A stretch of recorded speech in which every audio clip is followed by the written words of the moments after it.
The secrets behind Troublesome Kids.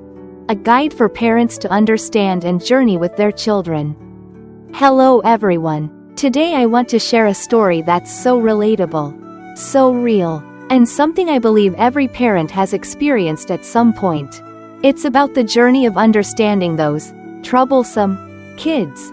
The little boys and girls who sometimes make us want to cry out because of their unpredictable tempers.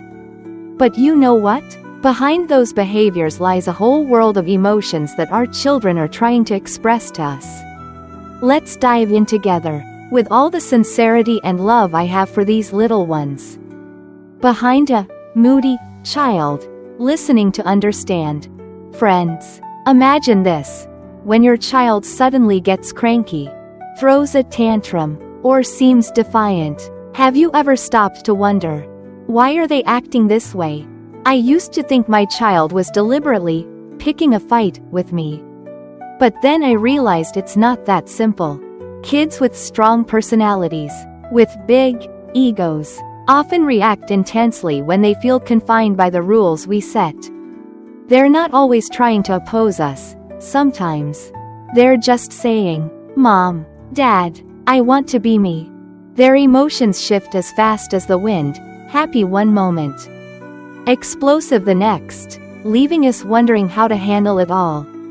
I remember a time when my little one snapped at me over something I said carelessly, then stormed off and slammed the door. I was frustrated and helpless. But then it hit me.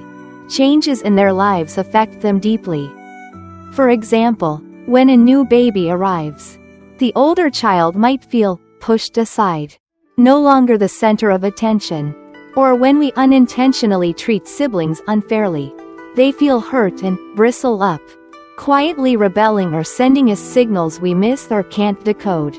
Even troubles at school, like fights with friends, can leave them a mix of happy and sad, spilling over into impulsive behavior at home. Does that sound familiar? I bet we've all been there. So, my first heartfelt piece of advice is this: listen to your child. Understand that behind their moodiness are things they don't yet know how to express. How to rein in a wild horse, acting with love and patience. Now, let's tackle a bigger question. How do we tame these little wild horses? I've learned that observation is key. Pay attention to every little gesture, their eyes, the way they shrug. If their antics stem from small daily issues and we adjust things, they often settle down. But if the behavior persists, I sit them down firmly but lovingly. I explain, "Sweetie, Mom and Dad want you to see that this isn't good for you or anyone else.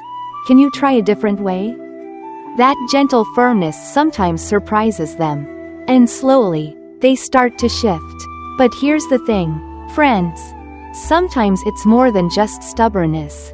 If your child seems down for too long or gets irritable for no reason, I urge you to consider a mental health checkup. Don't let pressure weigh them down. I once noticed my child was exhausted from a packed schedule, eating and sleeping irregularly, then snapping at everyone. So, I reworked their routine, cut back on stressful lessons, and added playtime. I also paid attention to their meals, adding protein, fiber, and vitamins, plus their favorite dishes. Picture this. I brought out a plate of crispy fried chicken they adore, and their grumpy face lit up with a huge smile. Moments like that warm my heart. And here's the most important thing I want to share. Talk to your kids more. Whenever they're near or want to chat, I'm there, ready to listen. One day, when my child dodged my questions, I didn't push. Instead, I shared my own worries and gently nudged them to open up. I said, "I'm always here. Anytime you need me. You're the most important person to me."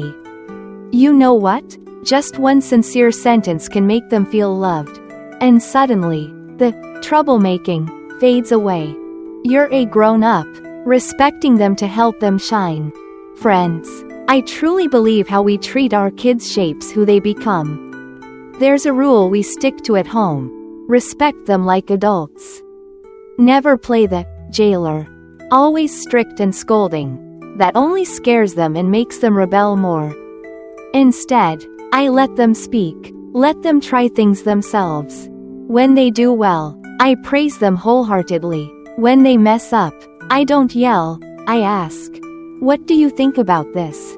Want to try another way?" In those moments, I see them learning to listen and share their problems. It's magical, isn't it? I also strive to be their friend, letting them run outside, play rough games, then switch to gentle, skillful ones. Through play, they learn to wait their turn, accept losing, and teamwork. I recall my child playing soccer with friends, losing the game but running back to me laughing, "Mom, I lost. But it was so fun." Hearing that, I knew they were growing, not just in actions, but in spirit. I encourage them to make friends. 2. There's truth in the saying, "You learn more from friends than teachers."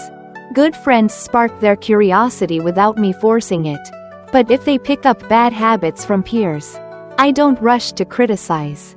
I explain it calmly, clearly, because I know a strong-willed child gets angrier if we knock them down. Especially in front of friends. See how a little tact can guide them back on track while keeping their confidence intact. Closing words. Love is the greatest strength. Dear friends, parenting is never easy, especially with troublesome kids. But I believe with love, patience, and a gentle touch, we can bend the sapling while it's young. Let them know they're loved and trusted. When they feel that, they'll stop bristling and start opening up, walking with us on this journey of growing up. I hope these thoughts bring you joy and connection with your little ones. Wishing you all happiness with your families.